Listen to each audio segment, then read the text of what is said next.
Bienvenue dans cette nouvelle édition d'Info Pratique. Aujourd'hui, nous allons parler des permis internationaux. Je m'appelle Steve Brookson et rentrons tout de suite dans le vif du sujet. Welcome to Saint-Martin.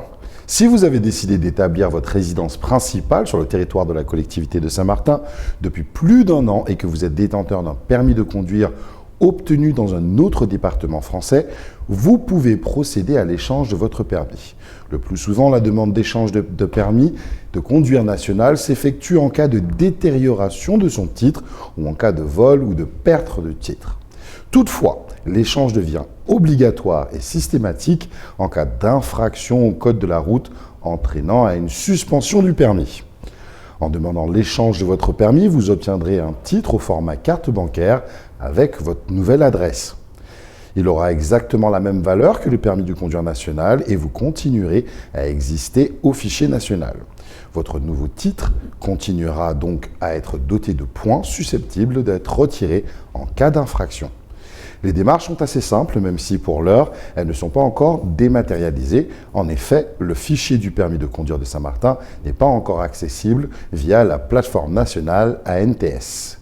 Vous devrez donc vous rendre au service des titres de la collectivité en charge des permis et des cartes grises, situé dans les AGECO en face de Forum Caraïbes. Précision, le service des permis de conduire reçoit le public du lundi au jeudi de 8h15 à 13h. Les pièces à fournir pour l'échange de votre permis en fonction de votre situation pourra être votre adresse sur simple demande par mail à l'adresse des services des titres qui se trouve juste en bas de votre écran. Pour rappel, on ne rappelle jamais assez, chaque usager de la route doit impérativement être en mesure de pouvoir présenter son titre de permis de conduire valide en cas de contrôle routier ou pour tout acte administratif nécessitant la présentation. La non-présentation du titre est passible d'une amende.